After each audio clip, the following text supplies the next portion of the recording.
Brain stroke পরবর্তী সময়ে সেরে ওঠার যুগান্তকারী ওষুধ আবিষ্কার করেছেন বিজ্ঞানীরা।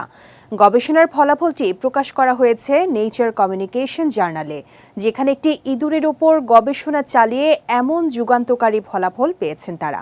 বিস্তারিত সৈয়দ নওশাদের ডেস্ক রিপোর্টে।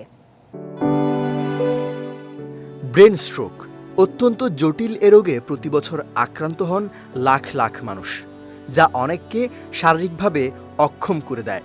ফলে নিজের স্বাভাবিক জীবন হারানোর পাশাপাশি পরিবারের বোঝা হয়ে পড়েন তারা। ব্রেন স্ট্রোকের ধাক্কা সেরে ওঠার অন্যতম উপায় হল শারীরিক থেরাপি। তবে অনেকের ক্ষেত্রে এটি সম্ভব হয় না। অনেকে আবার দীর্ঘদিন থেরাপি চালিয়ে যেতেও পারেন না।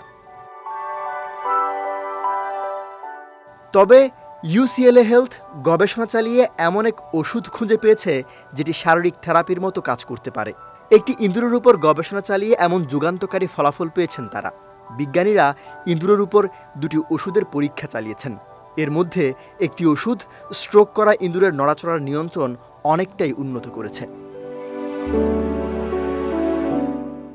গবেষকরা বলছেন, স্ট্রোক হলে পারভেলবুমিন নিউরন নামে একটি কোষের কিছু নিউরন বিচ্ছিন্ন হয়ে যায়। এই নিউরনগুলো ব্রেনে একটি ছন্দ তৈরি করতে সহায়তা করে, যা চলাচলের অন্যান্য নিউরনকে সংযুক্ত করে।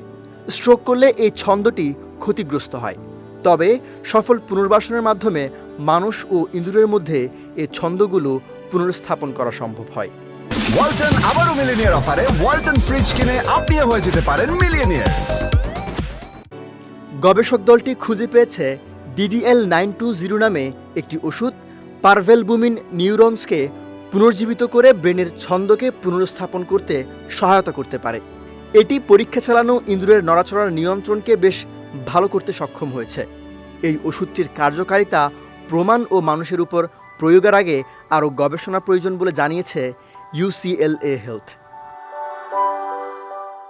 সৈয়দ নওশাদ, বিজয় টিভি, নিউজ ডেস্ক।